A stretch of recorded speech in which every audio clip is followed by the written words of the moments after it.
السلام علیکم ورحمۃ اللہ وبرکاتہ۔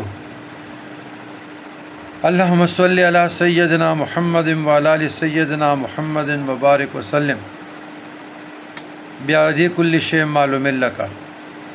عزیزان گرامی، قصیدہ بردہ کے متعلق تو میں نے سر حاصل گفتگو بھی کی تھی، بتایا بھی تھا کہ یہ بزرگان دین کے ہاں بڑا متبرک بھی ہے اور ان کے اوراد میں بھی شامل ہیں، ہمارے اوراد میں شامل ہیں، لیکن پھر بھی کوئی پوچھے تو پھر بتانا پڑتا ہے، فراخ دلی کا مظاہرہ ہونا چاہیے۔ تو مکان مال متاع کے لیے، ہلاکت سے محفوظی کے لیے، قضاء حاجات کے لیے، حل المشکلات کے لیے بے حد نافع اور مجرب ہے۔ شیخ ابراہیم باجوری یہ پہلے آدمی تھے یا اس سے پہلے بھی ہوں گے، قصیدہ بردہ کی شرح جو عربی میں اس کا شرح کیا، اللہ اس کو جزائے خیر دے۔ ہمارے ہاں خاندان قادریہ میں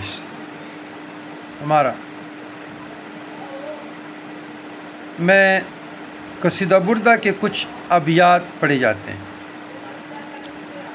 اور پیر میں علی شاہ صاحب سے جو چشتیہ سے ہمیں آیا ہے اس میں 7 مرتبہ صبح کے بعد، لیکن ہمارے ہاں ہزاروں میں ہے۔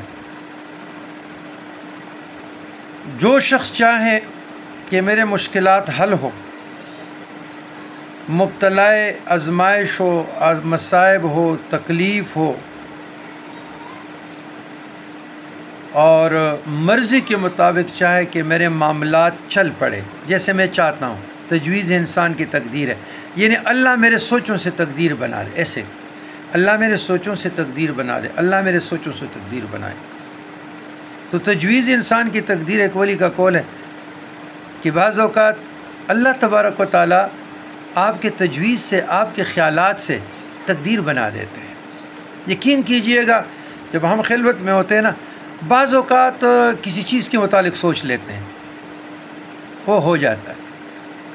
تو مجھ سے 2 احباب، فالوور، فرینڈس، ایک تو میں مرید کا لفظ نہیں استعمال کرتا، مجھے اس سے کراہت آتی ہے۔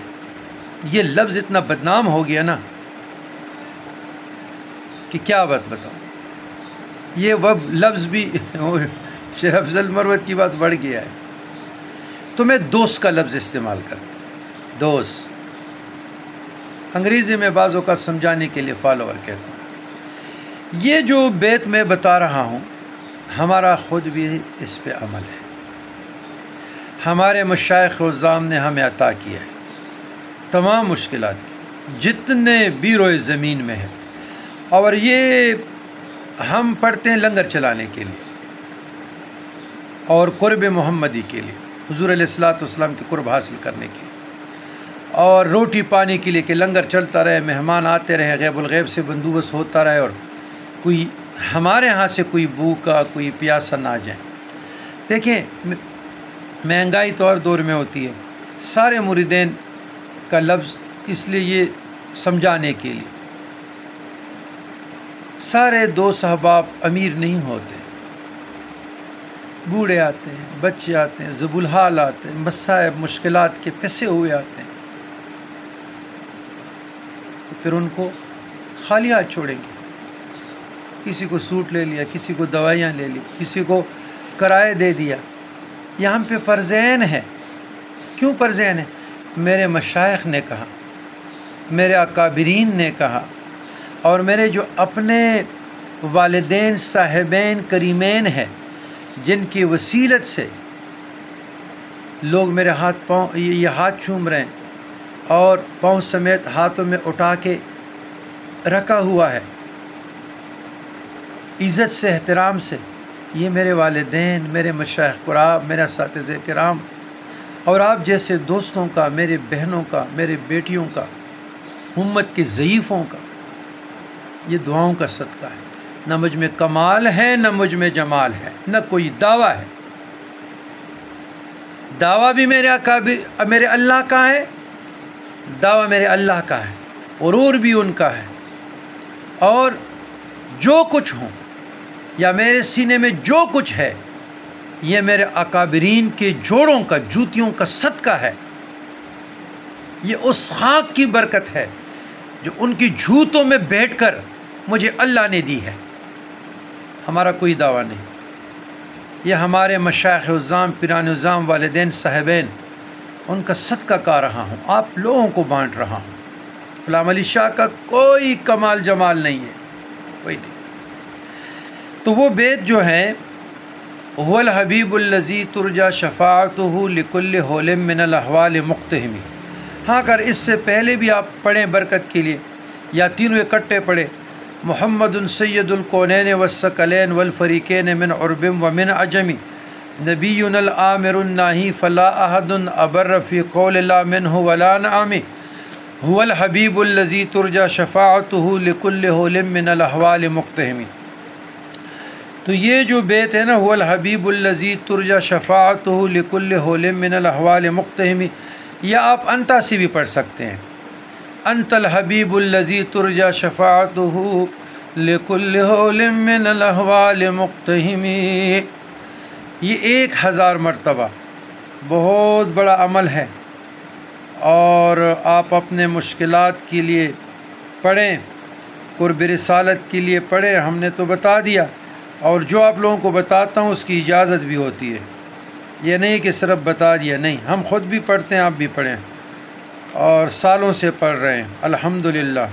اللہ کا فضل ہے، اللہ کا احسان ہے، میرے مشائخ عظام، میرے اساتذہ کرام کا صدقہ ہے، یہ ہمارا خاندانی ورد ہے، اور ہم سالوں سے پڑھ رہے ہیں، تو آپ لوگ بھی پڑھیں، اس پہ عمل کریں، اور اس کی بہت بڑی فضیلت ہے۔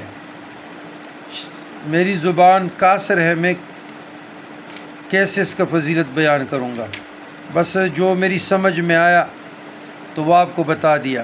دیکھیں، میں نے ایک خاص بات بھی بتائی انتا کی، آپ کی کتابوں میں نہیں ملے گا۔ والحبیب الذی ترجا شفاعتہ، وہی ہیں اللہ کے ایسے حبیب کہ ان کی شفاعت کی امید ہے، لکل حول من الاحوال مقتحم، ہر خوف کے وقت جو آنے والے خوف ہے، خوف صرف گھبراہٹ نہیں ہے، حاجت روائی، مشکلات، تکالیف، ایمان کی سلامتی، ظالم کے پنجے سے نکلنا، کامیابی، نصرت، قبر میں اچھا معاملہ ہو جائے، شفاعت نصیب ہو جائے، یہ ساری چیز۔ اور جب آپ پھر حاضر کا صیغہ پڑھیں گے، انت الحبیب الذی، ہوا وہ اللہ کے ایسے حبیب ہیں، جب آپ پڑھیں گے نا، انت الحبیب الذی ترجا شفاعتہ، واللہ آپ اللہ کے ایسے حبیب ہیں۔ تو اس پہ آپ عمل کریں، مجھے بھی دعاؤں میں یاد رکھیں، اور میں نے تو کچھ اور کے لیے کرنا تھا، لیکن بیچ میں جب سوال آ جاتے ہیں تو گوارا نہیں کرتا ضمیر کہ میں چپ ہو جاؤں۔ کوشش کروں گا کہ حکمت سے، تدبر سے اور اعتدال میانہ روی سے میں اپنا پیغام آپ لوگوں تک پہنچاؤں۔ تو یہ پیغام آپ لوگوں تک پہنچ گیا، انشاءاللہ یہ پہنچ جائے گا، اس پہ آپ عمل کیجئے گا، دوسروں کو بھی بتا دیں، جلد بازی سے گریز کرے، شیطان کی طرف سے ہیں، دعائیں اللہ سن لیتی ہے، لیکن قبولیت کی نشانی میں نے بتا دی۔ جو جلد بازی میں آج کسی بردہ پڑھ لیا، کل صورت مزمل پڑھ لیا، پرسوں یہ پڑھ لیا، کرسوں یہ پڑھ لیا، اس بابے سے تعویذ لے لیا، اس بابے نے دعا کر لی، وہاں پر دیگ لے گئے، وہاں پر نیاز کر لیا، ایسے کام نہیں چلے گا۔ یہ نامرادی کی دلیل ہے، یہ ہارنے کی دلیل ہے، اور اس میں بعض اوقات رسوائی اور ذلت مقدر ہو جاتی ہے۔ ثم استقاموا ربنا و رب اللہ، استقامت اختیار کرے، استقامت ایک درخت کی مانند، بہار آ جائے، خزان آ جائے، بارش آ جائے، طوفان آ جائے، درخت اپنی جگہ چھوڑتا ہے۔